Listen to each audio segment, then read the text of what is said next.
Hola, soy Alejandra, comunicóloga y diseñadora de experiencias digitales.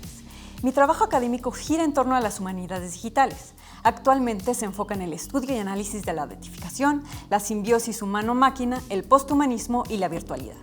He desarrollado bastantes proyectos digitales de forma independiente o con ayuda de premios y becas. Toda esa experiencia me ha dado pie a desarrollar metodologías de trabajo para facilitar y optimizar los procesos creativos. Gracias a esto he desarrollado muchos proyectos educativos en relación con la comunicación, los medios digitales y la creatividad. Y además escribí el libro Comunicar la creatividad, tomo 4 de la colección de libros de la Fundación Javier Marín, como resultado de todo este trabajo. Todos nosotros queremos, o muchas veces necesitamos, figurar en el Internet. En estos momentos en los que la frase cada vez más cierta, si no estás en el Internet no existes, se vuelve realidad. Pero no es tan fácil como parece.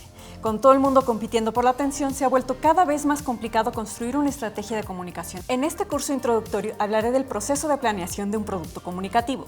Puede ser para cualquier proyecto, pero me enfocaré sobre todo en las soluciones relacionadas con las industrias culturales. Nos enfocaremos en todos los elementos que lo conforman y en el diseño de la estrategia. Partiremos de un concepto básico sobre el cual se va a construir todo lo demás, que es ser encontrable en los lugares correctos, a través de un cambio de pensamiento más enfocado en las soluciones digitales. Es decir, que las personas que son relevantes para nosotros puedan ser capaces de entablar un diálogo con nuestros contenidos. Y antes de empezar, ¿qué entendemos por creatividad? La creatividad realmente no es un acto personal, esta idea del artista en la buhardilla pintando su obra maestra, sino es entender y saber navegar en el contexto en el que estamos situados. Y en este ejercicio de creatividad es necesario situarnos en nuestra relación con la tecnología. Y, desde ahí, proponer soluciones nuevas e interesantes. El pensamiento creativo enfocado en la digitalización implica considerar cuidadosamente, incluso críticamente, la adopción de la tecnología en una era de cambios rápidos y acelerados, en la que la distinción entre lo digital y lo analógico, los medios sociales y la vida real, el cuerpo y los dispositivos se ha vuelto imposible. Estamos en un momento histórico en el que sería impensable imaginar una vida sin la mediación de las tecnologías. Y ahora, además, con la llegada de la pandemia, los intercambios mediados por pantallas, interfaces, datos y demás se han multiplicado. En el libro Opportunity Valley de Hugo Pardo Kulkinski habla de que, con la llegada del Internet, han habido cambios radicales, no solo en la manera en la que trabajamos, sino en la manera en la que pensamos. Este libro explora 10 lecciones no aprendidas de 30 años de contracultura digital y, en especial, yo quisiera enfocarme en 3 de sus lecciones. La fractura definitiva de espacio-tiempo. Entender que los espacios físicos y virtuales ya no se separan y, en particular, en esta realidad por COVID, este concepto se aceleró más o menos como 10 años. Se entiende el espacio como una tecnología. En el postdigitalismo, los espacios físicos se transforman en ecosistemas multitarea adaptables con una infraestructura de conectividad para la mayor y mejor formalización de redes y lazos sociales. Con una arquitectura de la conectividad más sofisticada y sin barreras, se generan más y mejores conexiones. Cambios radicales en la comunicación. Paul Capriotti señala que la comunicación controlada ha sido siempre asimétrica, monológica, unidireccional, radial y despersonalizada. Para Capriotti, hoy vivimos una era del descontrol, con 3 claves que indican el proceso hacia dónde se debe de mover la comunicación corporativa. El primero es del monólogo al diálogo. El segundo es descentralización comunicativa y el tercero, transparencia. En el siglo de la comunicación en red, le damos la bienvenida a la organización empática. En esta cultura digital, el costo reputacional de relacionarse con los clientes, desde medias verdades u ocultando prácticas, es altísimo en términos de confianza. Hoy, la reputación es horizontal y agregada. Su legitimidad está dada no tanto por lo que se dice, sino por lo que se hace, con y junto al cliente. La mejor forma de influenciar a un cliente es escuchándolo y, sobre todo, solucionando sus necesidades. La conversación digital sobre la empresa y sus productos sucede, aunque la organización haga silencio o no desee que hablen de ella. La innovación iterativa y basada en el usuario, que está muy relacionada con la automatización de los procesos y la recolección de datos. La innovación incremental o sostenida resulta en la mejora de los productos o servicios ya existentes. En algunos casos, el objetivo es seguir rentabilizando un producto ya exitoso con pequeñas reformas. Esto le permite a las empresas mantenerse en el mercado y estar alineadas con las necesidades de las personas. En este proceso es indudable la presencia de la automatización de los datos. Cuando empezamos a armar nuestra comunicación digital, es normal hacerse este tipo de preguntas. ¿Cómo le hago para tener más seguidores? ¿Qué tengo que hacer para llenar mi evento? ¿Cómo logro que compren mis productos? ¿Qué necesito hacer para que me entrevisten en los medios? Pero realmente estas no son las preguntas correctas. Estas se irán contestando más adelante mientras vamos armando una estrategia sólida y escalable, pero sobre todo significativa para las personas correctas. Es importante abordar el problema desde una visión centrada en las personas y en la comunicación con ellas. Básicamente lo que vamos a hacer es contar historias, nuestra historia. Hay un número infinito de historias y por lo tanto un número infinito de formas de contarlas. Nuestra historia necesita estar situada en la realidad y localizada en los entornos digitales correctos. Pero, ¿por qué contar historias? Las historias le dan el sentido al mundo, la conexión humana, resuenan con la gente. Ellas nos permiten comunicarnos y relacionarnos con las personas, que sea relevante, que lo recuerden, que le sume algo a su vida. La fórmula parece muy simple y fácil de realizar, pero en realidad tiene una gran complejidad. A continuación, comenzaremos a desglosar los elementos.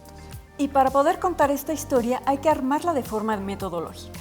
Esto nos permitirá planificar y distribuir nuestros recursos y lograr nuestros objetivos de comunicación, en particular informar, cambiar actitudes y comportamientos, llegando al público adecuado con los métodos de entrega correctos. Para esto lo que haremos es desglosar cada uno de estos elementos importantes y analizarlos a fondo. A partir de ahí se construirá nuestro plan de comunicación. El primer paso es analizar la situación, en dónde estamos parados, en cuáles son los principales retos con los que nos enfrentamos, hay mucha competencia, cómo son las formas de distribución de nuestro producto. Aquí se puede hacer un análisis FODA o un mapa de escenarios. 2. Piensa en el público objetivo. ¿Qué grupo de personas encontraría una solución a tu reto? Entender muy bien a las personas a las que les estamos hablando es fundamental para lograr comunicarnos de forma efectiva con ellos. Un muy buen ejercicio es generar un buyer persona del consumidor ideal. Esta representación semificticia de tu comprador puede ayudarte a comprender los objetivos y retos a los que se enfrentará tu consumidor. Esta persona se preocupa por el medio ambiente y todos los días carga sus contenedores reciclables, o es fan de una saga y colecciona todos sus productos, o tiene dolores de espalda constantes por su estilo de vida. Para hacer este buyer persona tenemos que ahondar muchísimo, no solo en los aspectos superficiales de nuestros clientes potenciales, edad, género, situación socioeconómica, sino entender sus necesidades, sus creencias, sus deseos y sus aflicciones. Se le pone nombre, dirección, trabajo, características físicas, hábitos y todo lo demás que lo hace humano. También es importante analizar su relación con el tema del que estamos hablando, si es experto o solo un consumidor casual, y además su relación con la tecnología, es decir, si está familiarizado con las plataformas que tenemos o si es activo en la creación de los contenidos o prefiere solo ver casualmente las cosas que se presentan ahí. A esta persona que ya tiene cara y personalidad le vamos a hablar. 3. Desarrollar el mensaje y el enfoque. ¿Qué queremos transmitirles y cómo lo vamos a hacer? A esta persona que ya tiene cara y personalidad le vamos a hablar, pero ¿cuál es mi historia? ¿Qué le voy a decir? Esto es importante entenderlo, ya que normalmente pensamos en hablar de los proyectos en el sentido opuesto de cómo debería de ser. Ponemos el producto, servicio, proyecto o lo que sea que estemos creando en el centro de todo. Normalmente ponemos primero el qué, luego el cómo y luego el por qué. Queremos explicar qué es, cuánto cuesta, cómo lo puedes comprar y todo eso, pero no va por ahí. Las personas con las que nos estamos comunicando son el centro de todo. Son quienes nos van a hablar, van a leer nuestros posts, compartirán nuestros contenidos y eventualmente, si eso es el objetivo del negocio, se volverán nuestros clientes. Entonces, el círculo se ve de otra forma. ¿Por qué haces las cosas? ¿Cómo? Y ya luego el qué. ¿Por qué? Luego cómo y luego el qué. En esta tablita podemos ver las interacciones más comunes en los medios digitales. Todos entramos a ellos para realizar una acción, conocer algo nuevo, entretenernos, interactuar con alguien más, etc. En este momento es importante recordar que nosotros como marca o proyecto estamos dialogando al mismo nivel que miles de millones de proyectos igualmente interesantes. Entonces debemos de encontrar el punto de encuentro más personalizado con nuestras personas. Como decía hace rato, solo decir que cuesta tanto, que los materiales tal, que el descuento tal, no es suficiente. Si empezamos por el porqué, es decir, nuestra historia, como mencioné en el slide anterior, es mucho más sencillo alinearnos con las necesidades de las personas que están navegando en el Internet. Y por supuesto, este diálogo debe de estar realizado siempre con el buyer persona en la cabeza. 4. Elegir su método de entrega. Cómo consume la información su público objetivo y la mejor manera de llegar a él, es decir, en dónde lo voy a poner. Como mencionaba, el mundo digital es muy cambiante. Cada día hay algo nuevo y emocionante y lo que funcionaba la semana pasada probablemente ya es obsoleto el día de hoy. Es por eso que no voy a trabajar con ninguna plataforma en particular, sino bajo una clasificación más amplia que, de nuevo, parte desde la visión de las personas, cómo consumen la información y cómo se relacionan con ella. Los contenidos dinámicos, usuario pasivo y creador activo. Estos los entendemos como las redes sociales actuales, pero quién sabe qué vendrá en el futuro. Son estos espacios, normalmente de esparcimiento, en los que las personas llegan a ver qué hay de nuevo. No están en búsqueda de nada concreto, mucho menos comprar. Nuestro rol es intentar llamar la atención de estas personas, presentarnos en estos lugares correctos, la plataforma en donde se encuentra mi comunidad, decir las cosas correctas en el momento ideal. Estos son espacios para platicar con ellos, contarles nuestros valores, ideales, nuestra personalidad o nuestra historia. Luego están los contenidos estáticos, en donde el usuario es activo y el creador es pasivo. Son los contenidos que están estacionados en algún lado y son accesibles a través de los buscadores. Obviamente estos contenidos también pueden ser referidos desde las redes sociales. Son las páginas web, los blogs, etc. En estos casos la gente va a buscarnos activamente cuando tienen alguna necesidad, pero ojo, normalmente en este proceso de investigación no van a buscarnos específicamente a nosotros.